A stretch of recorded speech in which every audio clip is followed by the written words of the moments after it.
Hi, this is Michael O'Neill, co-chair of the Green Party of New York State, and I'm here to show you how to make some posters for the June 17th rally to ban fracking in Albany.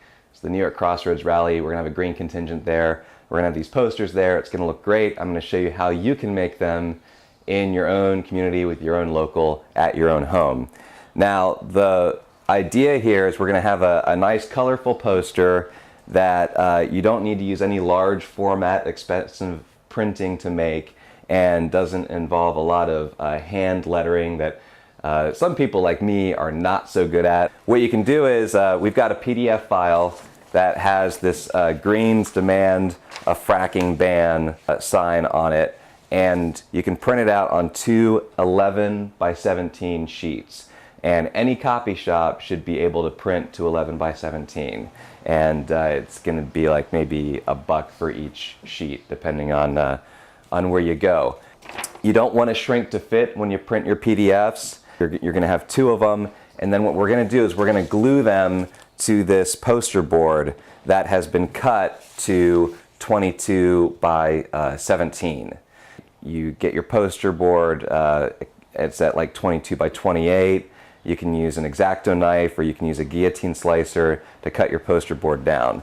For adhesive, when you're doing a large batch, use wheat paste. I'm just doing one at the moment, so I haven't cooked up a batch of wheat paste, but I've got some Mod Podge here. You could also dilute white glue, and you're going to use a brush to put your glue down, and then glue your paper down, lay it down, and I'm going to demonstrate that for you right now. Then I'll show you what to do next. The key is to get your edges down. As long as your edges are adhered and down, you're going to be pretty much all right. If there's some bubbles in the center, if there's a little bit of wrinkling, that's fine. These posters work at a distance, and with the color wash, it's all going to look good. It's going to have kind of a hardcore, raw look to it. It's gonna, that I think is pretty rockin', actually. We're going to start with our left side and get some Mod Podge here. Don't be afraid of the glue. Use a good amount of it. Lay down some newspaper on whatever your work surface is, so you're not getting glue all over a fine antique artisanal table, if that's all you have to work with. As you can see, I'm painting down on my edges because that's really key. You want to work kind of fast because you don't want the glue to dry and lose its stickiness while it's on there. Now I gotta say, like, I am not an artsy craftsy guy. I've never been like super great at this stuff, so don't feel like you need to be a great decoupage or scrapbooking talent in order to make these. That's the whole point of this system, is with some, as long as you assemble your materials, you can make some rockin', good-looking signs. And if you've got a few people, working on a production line, you can really do a lot. So I put the glue down on the one side of the poster board. Now I'm going to glue my actual paper. Again, making sure to get my edges. One thing that can be a little tricky is you don't want to accidentally adhere your paper down on your work surface as you're gluing the back of it, but that's just kind of these are pretty resilient. And now the thing is, you want to make sure that you're printing these with a copy machine or a laser printer. You don't want to use an inkjet printer, because that's a dye, and either the glue will mess that up or your color wash will mess that up. When you are laying your poster down, again, get your edges, try to lift it up, and you have a little bit of time to play with it, smooth it out.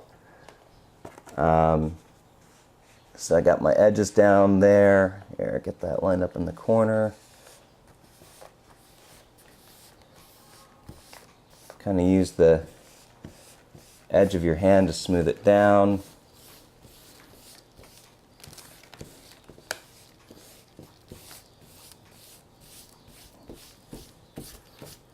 All right. This goes a lot quicker with wheat paste, I suspect, because it's just a thinner medium.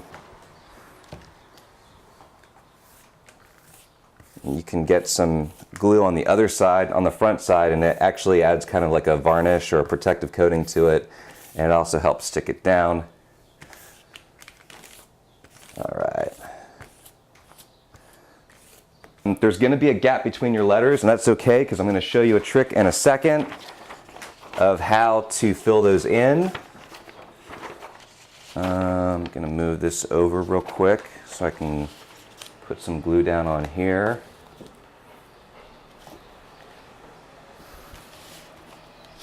Whoops. I'm just going to glue my edges for the moment. I'll just glue the back edge, or the front edge for that matter. So you want to line up the tops of the letters so that they look all right. Make sure your E and your N is good, and your A's, and you see there's a little bit of gap there. That's okay, because I'm going to show you in a second how you can fill that in.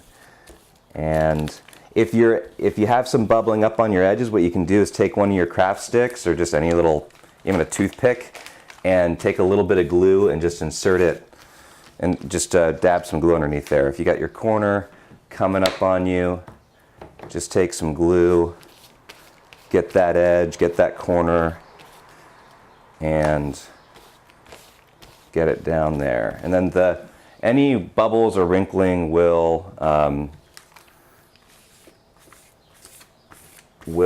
reduce as the glue dries and the paper shrinks back down. Lift it carefully because it's going to adhere a little bit to your newsprint, but it'll be okay. These are super resilient. All right, this is going to take like 10 to 15 minutes to dry. Maybe store it next to a fan. Once you have a dried poster, you will take your Sharpie marker and you will see the gaps that need to be filled in, and you just color them in, and from a distance this is going to look absolutely seamless. And also when your color washes on it, it'll even add to the effect. So I've just got a black Sharpie marker here, matches up fine with the black toner. It's mainly the two A's that you're filling in.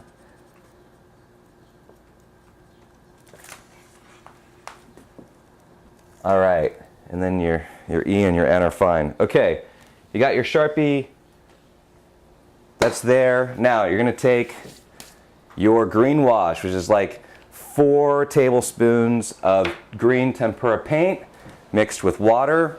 Got a fresh sponge brush here, and there's no rocket science to it. You're just gonna go over it, gonna give it a nice green color here that's gonna make the black text really pop. It's gonna look great from a distance. You're gonna have signs that don't look exactly the same, but they're gonna have a unified message and they're gonna be readable. Again, this takes like 10 to 15 minutes, and then when you're done, you're gonna have a sturdy, readable, colorful sign that you can hold up at the June 17th rally. This takes a little while to dry. I hope Greens practice this. I hope they get good at it. I hope we're able to crank signs out for whenever we need them on short notice, and we'll be there, and everyone knows when the Greens will be coming. Thanks.